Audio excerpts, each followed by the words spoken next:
Yes, so some participants have started sharing, and let us now verify. So we have orange, which is the color, and the fruit, which is projected, and the word orange itself. So, and also we have the color green, which are the leaves of the orange fruit. So if you are able to see these two, that is wonderful. You have manifested the power, and two of our participants have actually shared exactly what is being projected. So that's wonderful. You have manifested the power, and you can share your experience in the social media, or at least in the Zoom chat, telling all the other participants what your experience was and what powerful cognition you held, so that you were able to see what exactly was projected. So with this, we now move to the first Jnana session of today's Paramashivoham program, which is understanding the divine feminine consciousness. So what is divine feminine consciousness? The science of divine feminine consciousness is something unique to Hinduism, where it is a very powerful tradition, the Shakta tradition, as it is called in the Hinduism. This Shakta tradition is where we all have the ability to connect with the divine cosmic mother and use that energy that we get from her to manifest our reality. So, the divine feminine consciousness is not just the female aspect of a human, but it is the feminine energy. There's a difference that we are going to be understanding between a feminine energy and a masculine energy. So let us first understand what is divine feminine consciousness, and how can we express this divine feminine consciousness, and ultimately how do we use these powerful cognitions to manifest our reality. So, divine feminine consciousness, the feminine energy is actually enlightenment itself. The feminine energy is not at all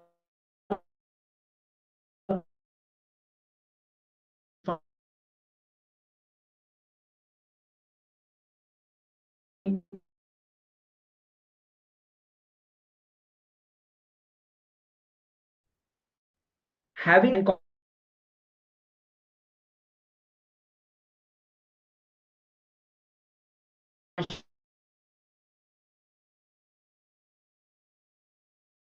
consciousness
Paramashivoham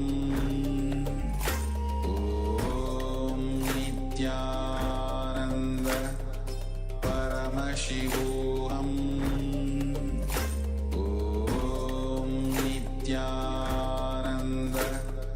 Paramashivoham Om Nityananda Paramashivoham Om Nityananda Paramashivoham Om Nityananda Paramashivoham Om Nityananda Paramashivoham Om Nityananda Paramashivoham Om Nityananda Paramashivoham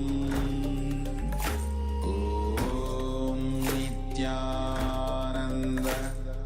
Paramashivoham Om Nityananda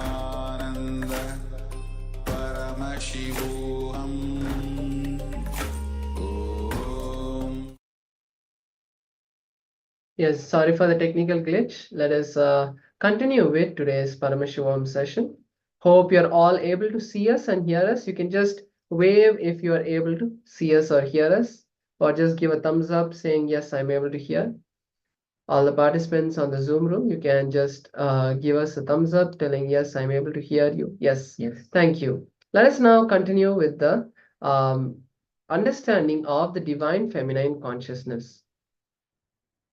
So as we are going through today, the divine feminine consciousness.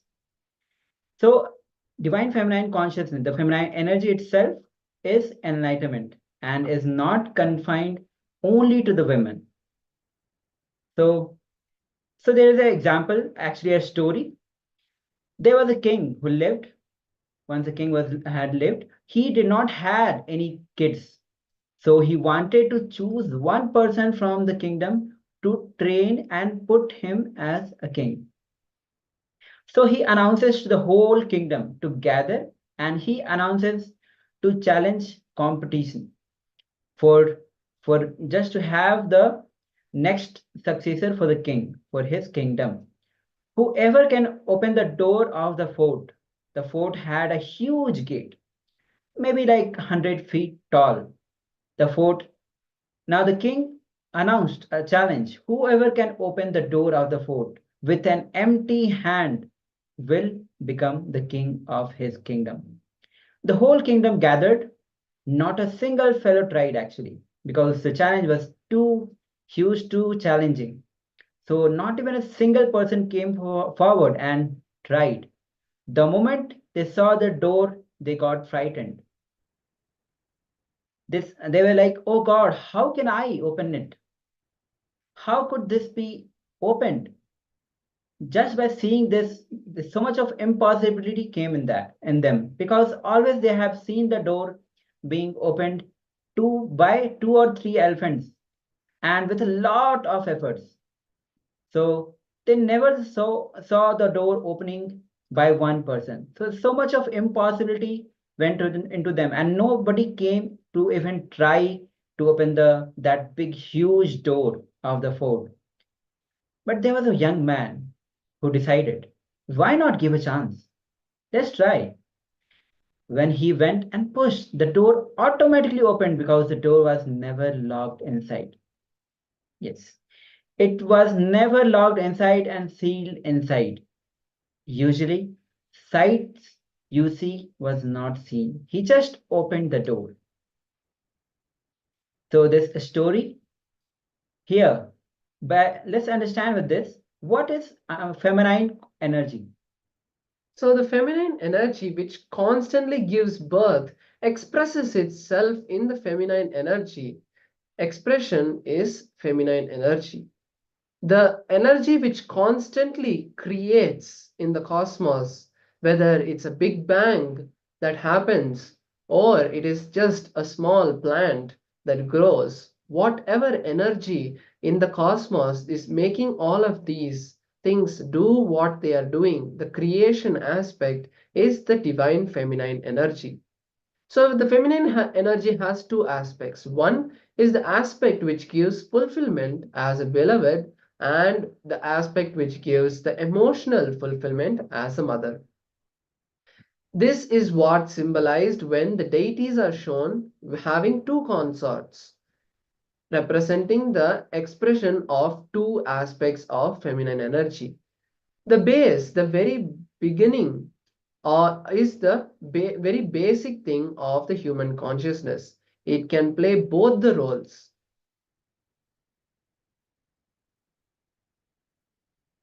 So the divine feminine energy that all of us experience as growth in our life is not just the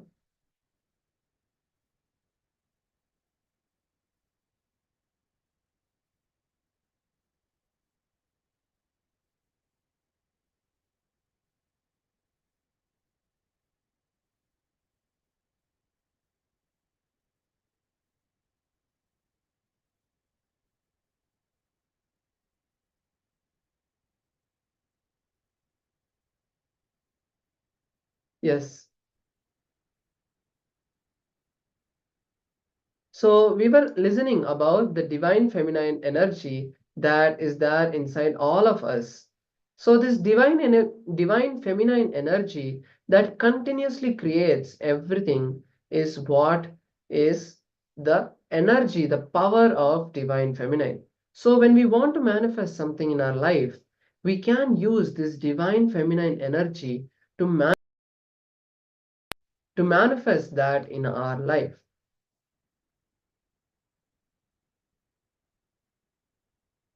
So when you awaken the feminine consciousness in you, you radiate both the physical and the emotional fulfillment.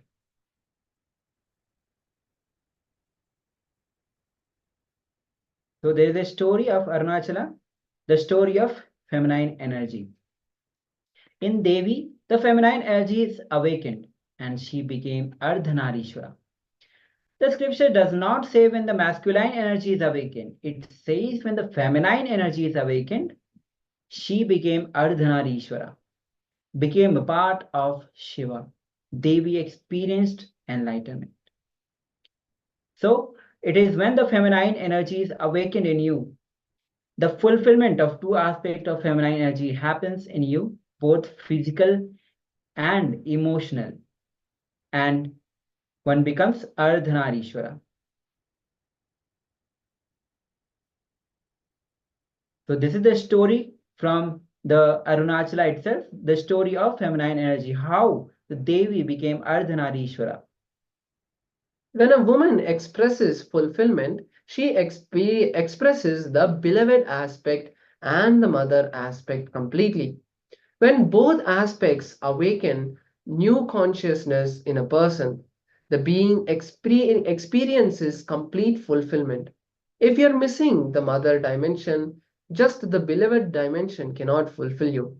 A person who can experience and express both dimensions is Ardhanarishwara. So when you express both the aspects of feminine energy, one becomes Ardhanarishwara.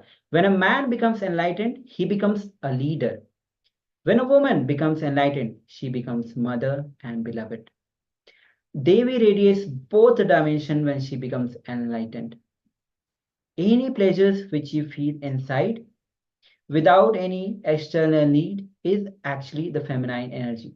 So all the beautiful things in life that happens within us is actually the feminine energy. Whole cosmos is symbolized at Brahmanda Yoni, which means the cosmic feminine energy. So now let's hear from Bhagwan himself as he reveals the secrets about the divine feminine consciousness. Let's hear as Bhagwan, he himself will be revealing about the divine feminine consciousness and how to awaken the feminine consciousness And what are the two aspects, and how the by fulfilling the beloved and mother dimension, one becomes Ardhanarishwara.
Enlightenment. I'll first describe the feminine energy, then woman gender. See, woman has more possibility for feminine energy. Otherwise, feminine energy is not confined only to women. So understand the depth. In each one of us, there is an energy which constantly gives birth, expresses itself. Expression is feminine energy. All the adjustments need to be made for the expression is masculine energy. Please understand. The place needed should be created.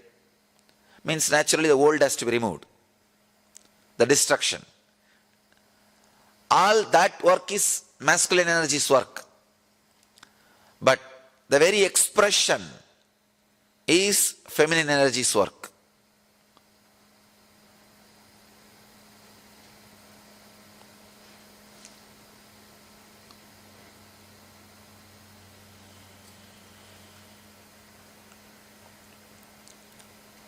If you see our deities, they will have two wives.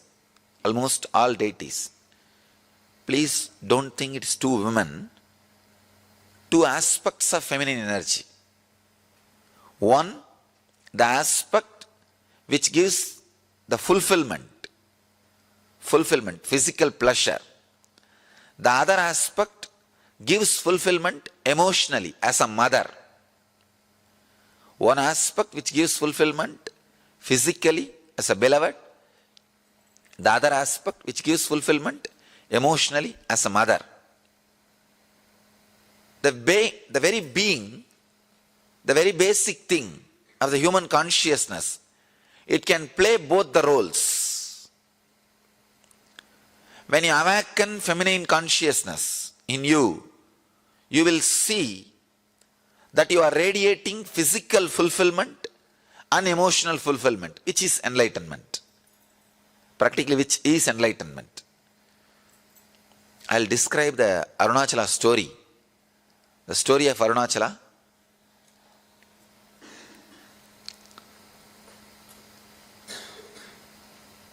The whole Arunachala story is story of woman, story of feminine energy.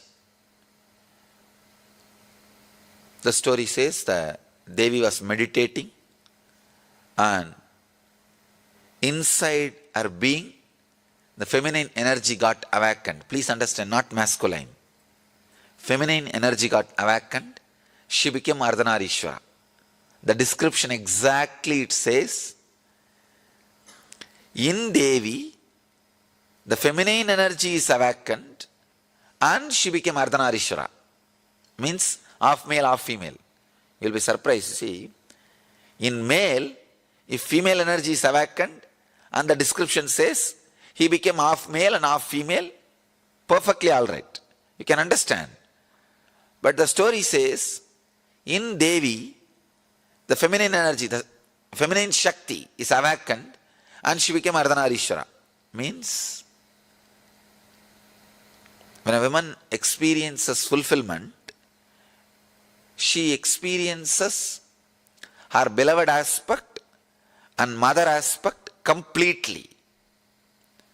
The beloved aspect and mother aspect, please understand.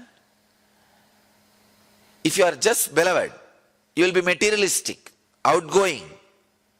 If you are just mother, you will be introvert, caring, compassionate. But both the aspects awaken a new consciousness in you. I can say complete fulfillment.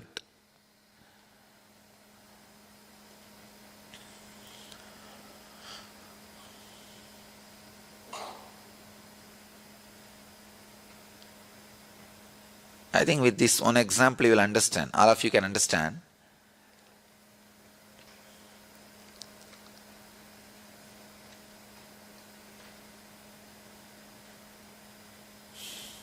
With this one example, all of you will be able to understand that mother and beloved dimension. If you are missing the mother dimension, naturally just a beloved dimension cannot fulfill you. If you are missing the beloved dimension, just the mother dimension cannot fulfill you. The body and emotion, both will have fulfillment only when you experience both the dimension. A person who can experience and express both dimension is Ardhanarishwara. Please understand, Ardhanarishwara does not mean just half male, half female. Ardhanarishwara is the person who experience both dimension of feminine qualities. Both dimensions of feminine qualities. When a man becomes enlightened, he becomes a leader. When a woman becomes enlightened, she becomes mother and beloved. Ability to radiate both dimensions. So the Arunachala story describes Devi. She expressed her both dimensions. That is why she became Ardhanarishwara. She experiences and radiates Ardhanarishwara consciousness. Each one of you were carrying the feminine energy. Awakening that feminine energy is enlightenment. Please understand. The first introduction to Tantra, I'll get the sutras and read the sutras to you guys. You will be surprised. First introduction to Tantra. Shiva has spoken 64 Tantras. 64 Tantras and around 60,000 sutras. Please understand, I commented only on 112 sutras. But Shiva has spoken 60,000 sutras. The first introduction he makes, he tells, whoever listens, let you all become Devi. Only then you can understand this sutra, this techniques. He says very beautifully, he gives us a meditation technique. Even the brain setup, even the thinking, the body, physical body language, the mental setup, whatever you know as feminine consciousness, or women, meditate on that. Please understand. He says you can't actually completely understand the women consciousness. Even if you are a woman, even if you think you are a woman, so the feminine consciousness, I have to use two different words. Feminine consciousness, women body. Women body has a more possibility for feminine consciousness. That does not mean just because you are in the women body, you experience or express feminine consciousness. When Shiva starts the Tantra, first thing he says, intensely meditate on the feminine consciousness. Whatever idea you have about the feminine consciousness, live.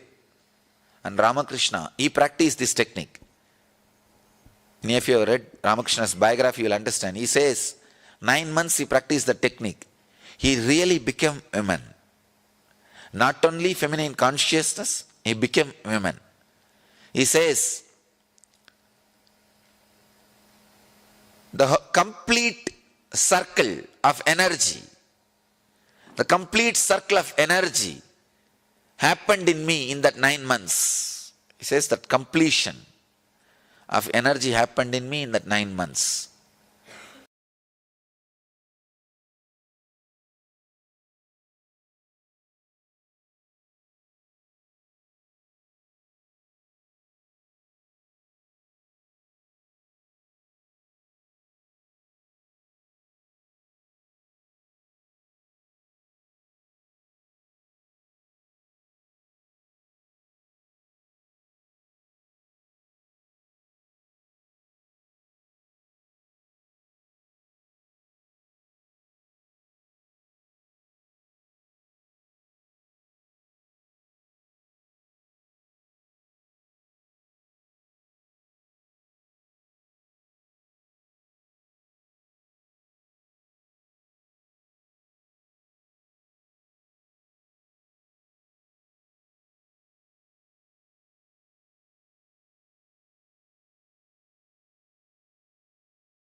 Enlightenment. I'll first describe the feminine energy, then woman gender. See, woman has more possibility for feminine energy. Otherwise, feminine energy is not confined only to women. So understand the depth. In each one of us, there is an energy which constantly gives birth, expresses itself. Expression is feminine energy. All the adjustments need to be made for the expression is masculine energy. Please understand. The place needed should be created. Means naturally the old has to be removed. The destruction. All that work is masculine energy's work. But the very expression is feminine energy's work.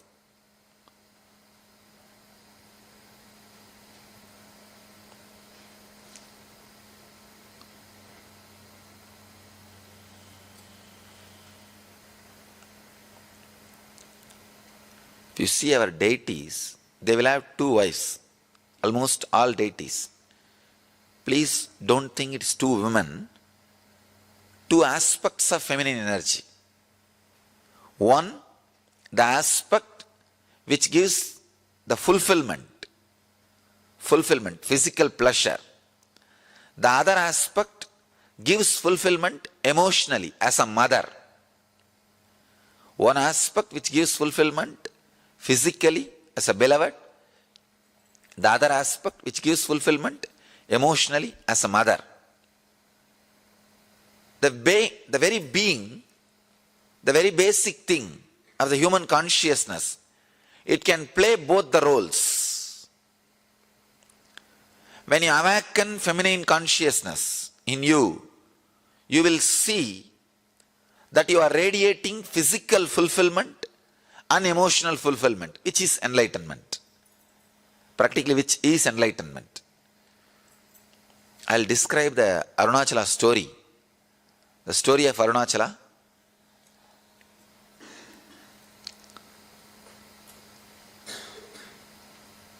The whole Arunachala story is story of women, story of feminine energy. The story says that Devi was meditating and inside her being, the feminine energy got awakened. Please understand, not masculine. Feminine energy got awakened. She became Ardhanarishwara. The description exactly it says, in Devi, the feminine energy is awakened and she became Ardhanarishwara. Means half male, half female. You'll be surprised. See, in male, if female energy is awakened and the description says he became half male and half female, perfectly all right. You can understand. But the story says, in Devi, the feminine energy, the feminine Shakti is awakened and she became Ardhanarishwara. Means, when a woman experiences fulfillment, she experiences her beloved aspect and mother aspect completely. The beloved aspect and mother aspect, please understand. If you are just beloved, you will be materialistic, outgoing. If you are just mother, you will be introvert, caring, compassionate. But both the aspects awaken a new consciousness in you. I can say complete fulfillment.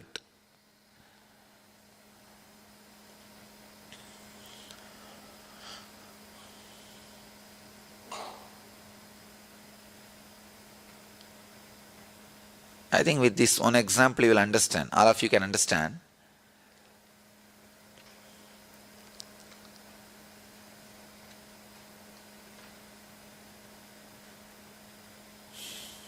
With this one example, all of you will be able to understand that mother and beloved dimension. If you are missing the mother dimension, naturally just a beloved dimension cannot fulfill you. If you are missing the beloved dimension, just the mother dimension cannot fulfill you. The body and emotion, both will have fulfillment only when you experience both the dimension. A person who can experience and express both dimension is Ardhanarishwara. Please understand, Ardhanarishwara does not mean just half male, half female. Ardhanarishwara is the person who experience both dimension of feminine qualities. Both dimensions of feminine qualities. When a man becomes enlightened, he becomes a leader. When a woman becomes enlightened, she becomes mother and beloved. Ability to radiate both dimensions. So the Arunachala story describes Devi. She expressed her both dimensions. That is why she became Ardhanarishwara. She experiences and radiates Ardhanarishwara consciousness. Each one of you were carrying the feminine energy. Awakening that feminine energy is enlightenment. Please understand, The first introduction to Tantra, I'll get the sutras and read the sutras to you guys. You will be surprised. First introduction to Tantra. Shiva has spoken 64 Tantras. 64 Tantras and around 60,000 sutras. Please understand, I commented only on 112 sutras. But Shiva has spoken 60,000 sutras. The first introduction he tells, whoever listens, let you all become Devi. Only then you can understand this sutra, this techniques. He says very beautifully, he gives us a meditation technique. Even the brain setup, even the thinking, the body, physical body language, the mental setup, whatever you know as feminine consciousness, women meditate on that. Please understand. He says you can't actually completely understand the women consciousness, even if you are a woman. Even if you think you are a woman. So the feminine consciousness, I have to use two different words. Feminine consciousness, women body. Women body has a more possibility for feminine consciousness. That does not mean just because you are in the women body, you experience or express feminine consciousness. When Shiva starts the Tantra, first thing he says, intensely meditate on the feminine consciousness. Whatever idea you have about the feminine consciousness, live. And Ramakrishna, he practiced this technique. And if you have read Ramakrishna's biography, you will understand. He says, 9 months he practiced the technique. He really became a woman. Not only feminine consciousness, he became a woman. He says, the complete circle of energy, the complete circle of energy happened in me in that 9 months. He says that completion of energy happened in me in that 9 months.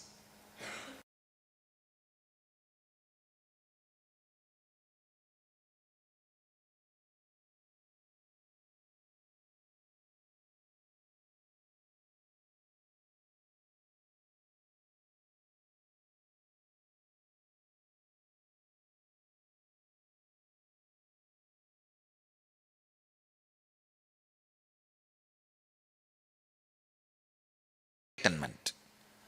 I'll first describe the feminine energy, then woman gender. See, woman has more possibility for feminine energy. Otherwise, feminine energy is not confined. The whole Taoism is nothing but awakening the feminine consciousness in you. In the whole world, there are only two religions. One, the religion based on socio-political rules. The other one, sacred feminine worship. That's all. Understand? There is only two religions in the planet Earth. One is the organization-based, male-based, socio-political laws. All religions created by male are socio-political laws. All traditions created by women, sacred feminine consciousness. Everything. I made the whole thing very clear. Understand? Any religion which has female component as that sacred, the feminine consciousness, means spiritual strength. Any tradition which has a male component is the socio-political law. That's all. So anything spiritual or inner world or superconscious, that segment belongs to feminine energy. The whole Taoism is nothing but awakening the feminine consciousness, feminine energy in your being. Understand? Any pleasure which you feel inside,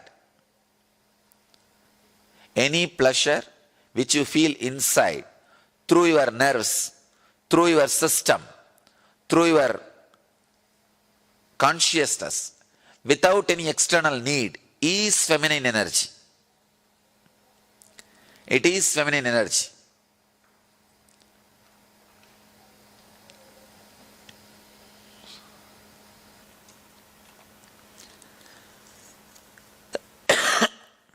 I think there is so much to tell.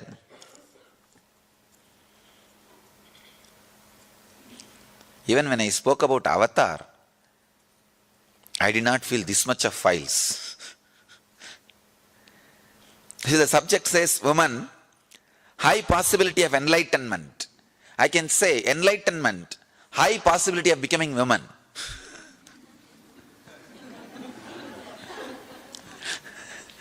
I had to change the subject into enlightenment, high possibility of being woman.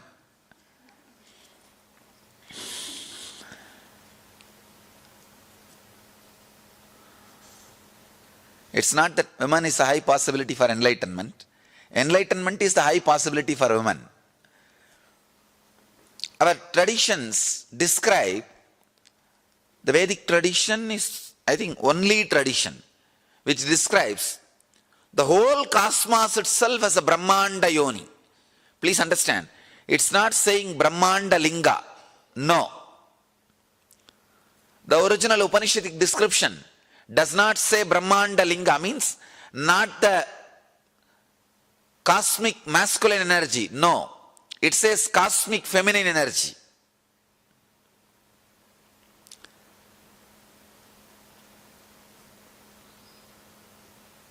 I can say feminine energy is the space in which the whole thing happens. As Shiva says, before starting the Tantra, very clearly he says, awaken the feminine energy in you. Meditate on the feminine energy in you. Only then you can receive these sutras. See, originally the sutras were delivered to Devi after she became enlightened. Please understand, not before that. It was a conversation between an enlightened being and enlightened being. After she became enlightened, it was delivered. That is why I am saying, I am not saying women is the high possibility of enlightenment. Enlightenment is a high possibility of being women. After enlightenment, Shiva is teaching all these truths and he says, meditate on feminine qualities. Become feminine. Only then you can receive these great truths. You can experience these great truths.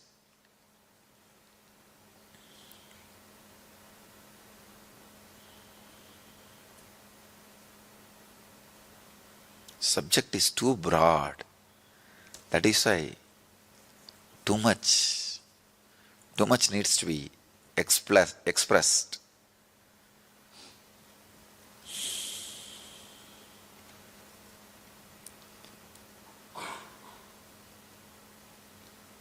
Even when I spoke about avatar, I did not struggle this much. I finished within few minutes.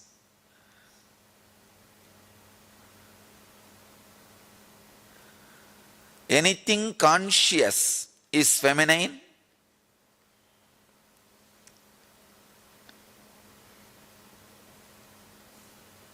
All other adjustments happens in existence for this consciousness to exist is masculine.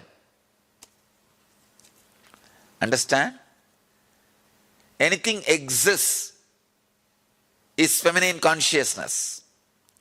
All the adjustments needed, all the other movements needed for this to exist, those adjustments and all can be called as masculine. That's all.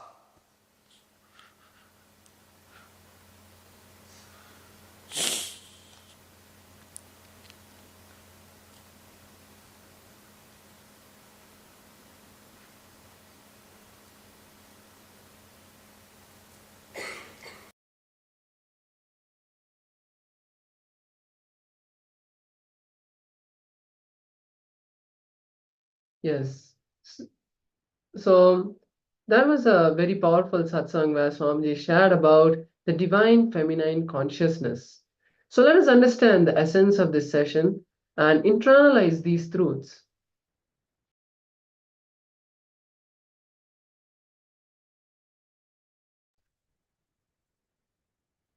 So in the Vijnana Bhairava Tantra, it is said that just as Shakti or power is not different from Shaktiman, the holder of power, similarly, Parashakti, the higher power, who is the essence of the absolute and therefore identical with Dharma, can never be separated from Bhairava, the power of Dharma. So, this beautiful science of the Shakta tradition has been time tested and foolproof in Hinduism for thousands of years by various different masters, and one of them is Paramahamsa Sri Ramakrishna. Sri Ramakrishna Paramahamsa practiced this science of the Shakta tradition. So, when Sri Ramakrishna practiced this science of Shakta, he experienced it even physically. All the devotees and people who used to live around Sri Ramakrishna when he was practicing this sadhana as living as a Sakhi, means the assistant of Devi Paramashiva Shakti, they could see that how he was so feminine that people used to think that he has become a mother. So that was the level of where that expression of the mother energy, of the divine feminine consciousness happens. And Swamiji has as well practiced this powerful technique of Shakta. When Swamiji was young, he had a divine vision when he was learning about the science of Sri Vidya, which is the science of mother worship or the divine cosmic mother worship.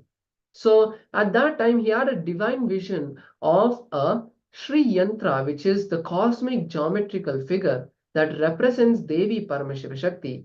And at that time, he saw that yantra just once, and immediately he was able to just draw it. So you can all see the picture being projected. And this is a deity that he hand carved when he was young.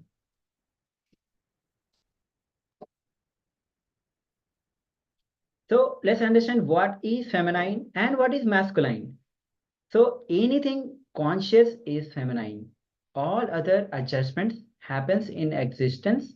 For this consciousness to exist is masculine. So the very consciousness is feminine, and any other adjustment which happens for the existence of this consciousness is actually the masculine. The center is feminine consciousness. It is like a queen, and all the workers can be called as the masculine energy. That is why our rishis describe very clearly cosmos as Devi Loka. If you dig very deep and dig whatever is masculine in you, if you kill it, you are enlightened. Whatever is feminine, just kill it. Whatever is not feminine in you, just kill it. You'll see, you will get enlightened. Whatever is feminine cannot be killed, because that's the very life source. That is the source of life. Anything which is not feminine, if you renounce, you are enlightened. Anything which is masculine, if you just give up, you are enlightened. So let's understand, you have two parts. One is life. Life which pulsates in you, which is giving energy in you, which is shining in you as light in your eyes, which is giving you the feeling of I am that, what is called consciousness, which is feminine. There's something else added, your mind, your body, for the sake of movement to do what you want. That part which is added is masculine. So there's a clear differentiation of masculine and feminine. That is why the masculine part is always aggressive, restless, and rajasic. Anything which is restless in you is the masculine part of you. And anything which is passive and alive is feminine. Anything which is alive will be always passive. It will not interfere. It will not be restless. It will not be moving. Feminine. So anything which is life, which is will be passive because it does not need anything from outside.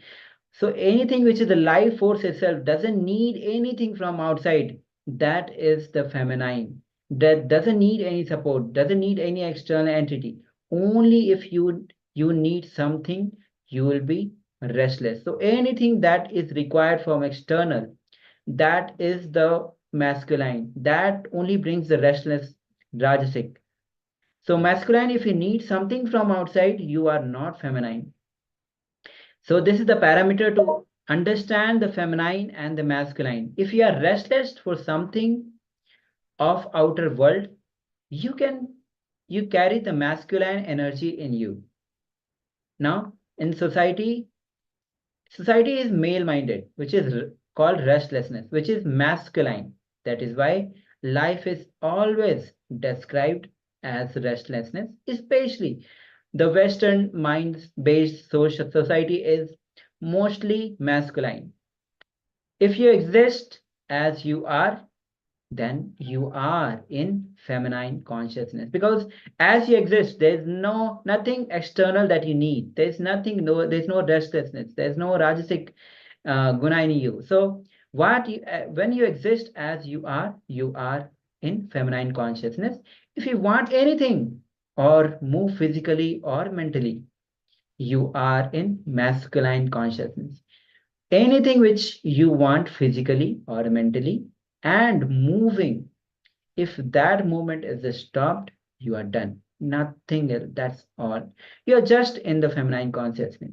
So any movement, any physical movement, mental movement, anything that is requires external is the masculine consciousness. Anything which cannot tolerate others is masculine. Anything which you want physically or mentally and is moving, if that movement is stopped, you are in the feminine consciousness.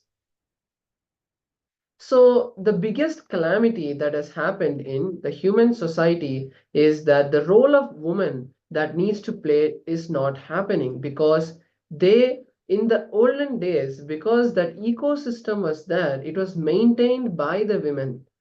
They were used to create the society and not to be used for creating infrastructure. But now what is happening in the modern era is that women are being used to create infrastructure.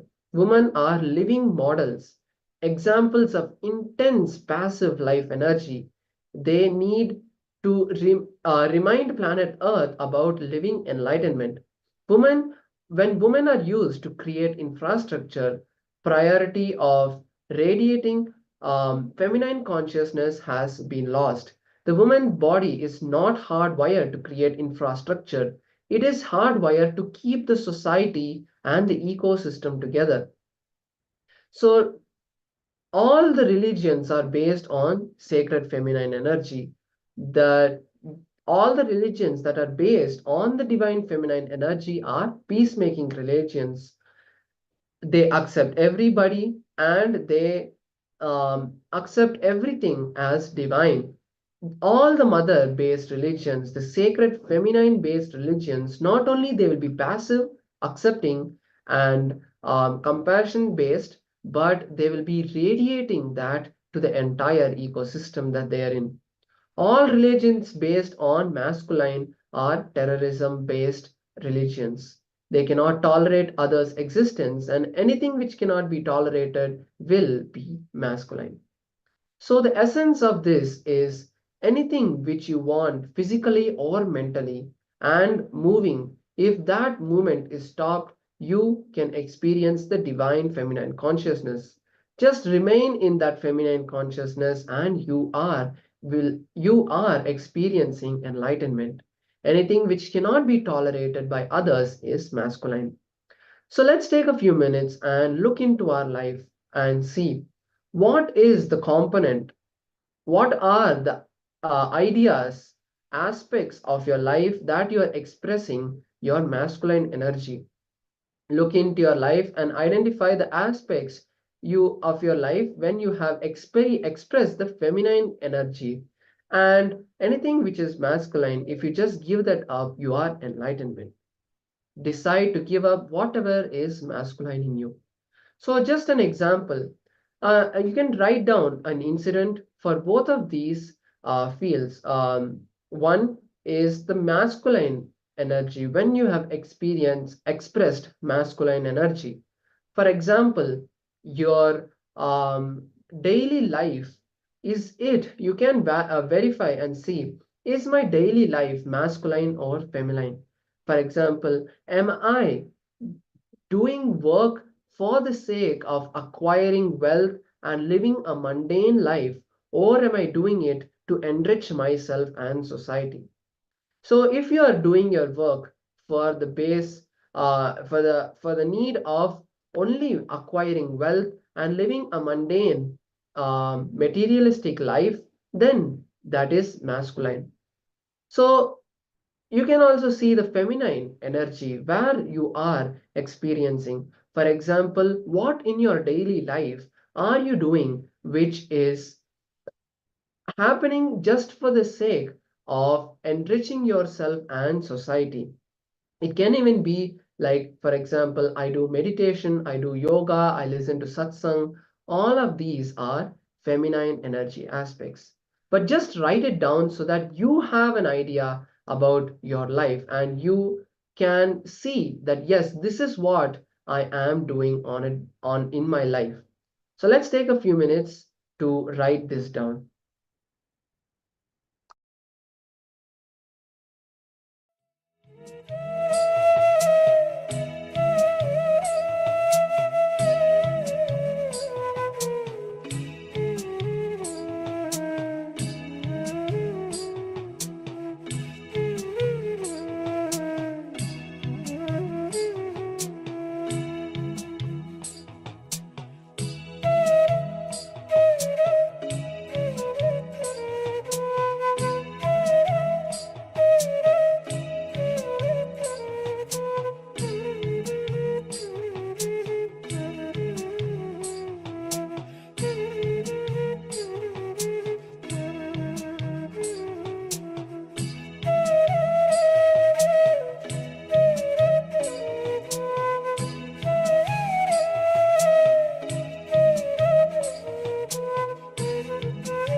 Yes.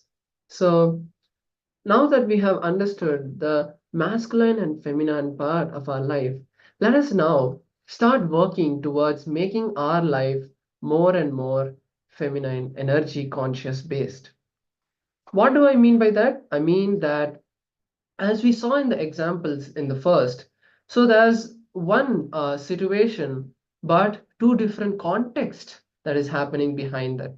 For example, we have the instance of you working in a job, the working reason, even though you need money on a daily basis to run your life, as we are all living in a world where money is the basic currency to get anything that we want externally, working in that job thinking that I am here to enrich myself and others.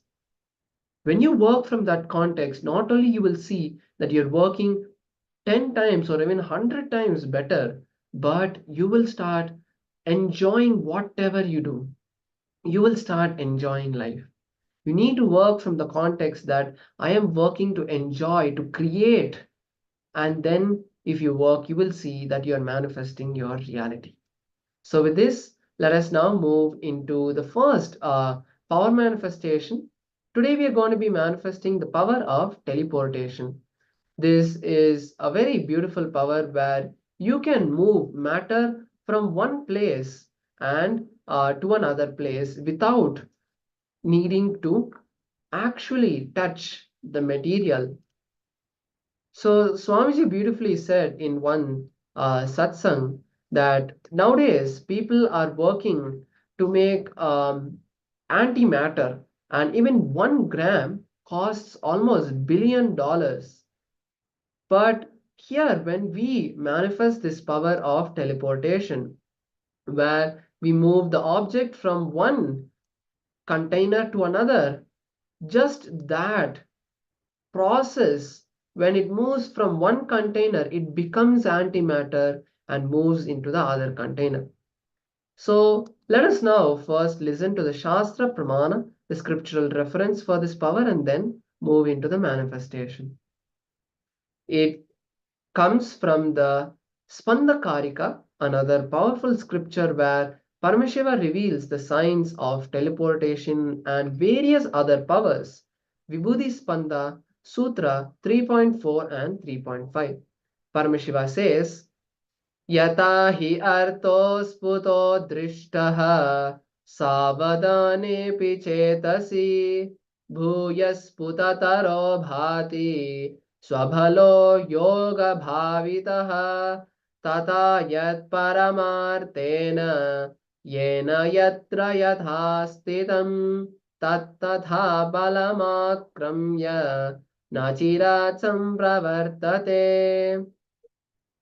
Bhagavan Paramashiva says, indeed, just as an object or static matter with which in spite of all attentiveness of the mind is perceived and seen indistinctively at first and then appears and manifests more distinctively and clearly when the observed with the strength of the visual power.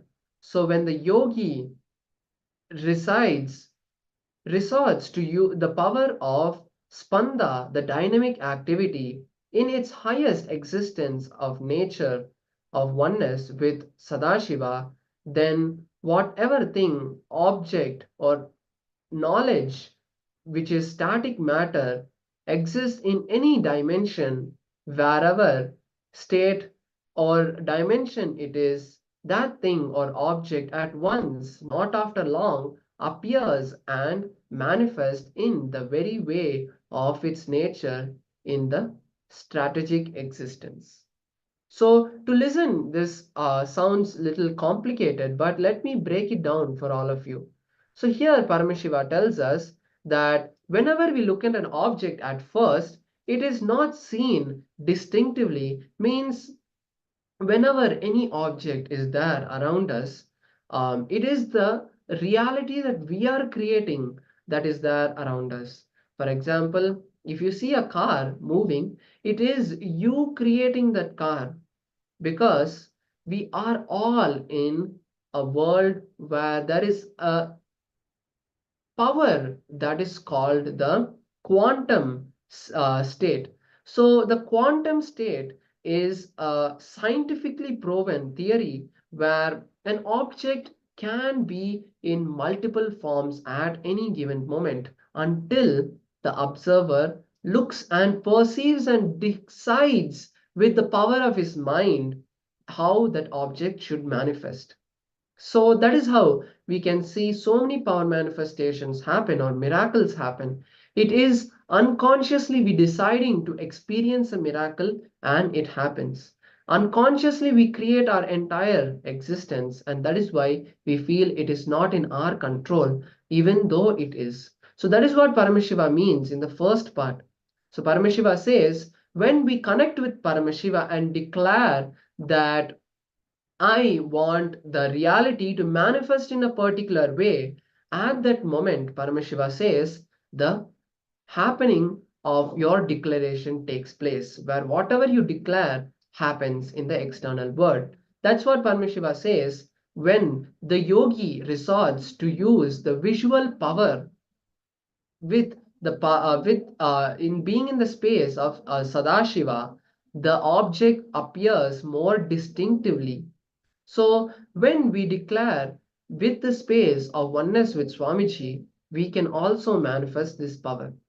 So now I request all the participants to take a few moments to get two containers.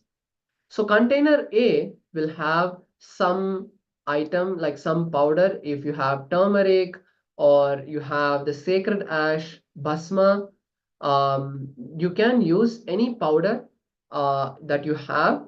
Do not take too much time to think, oh, I don't have bhasma, I don't have vibhuti with me. What should I do? You can use any powder, even talcum powder or makeup powder. You can use that, or even wheat flour, anything that you have that is in a powder substance.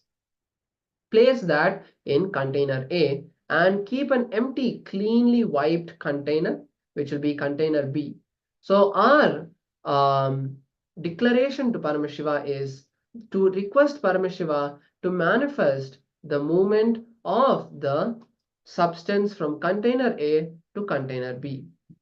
So let's take a few moments, and once you're seated with both the containers, close your eyes, visualize Swamiji, start chanting the Mahavakya and request Swamiji to manifest the teleportation.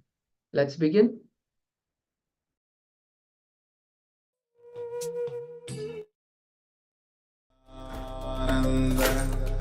Paramashivoham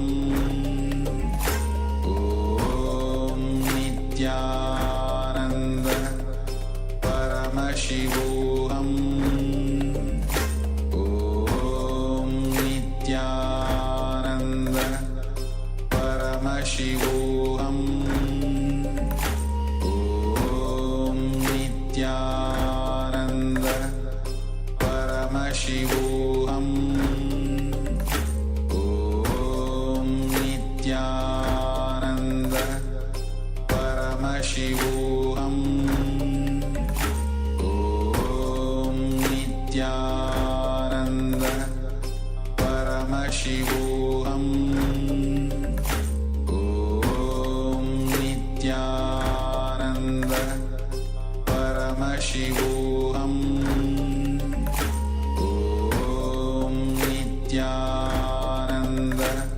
Paramashivoham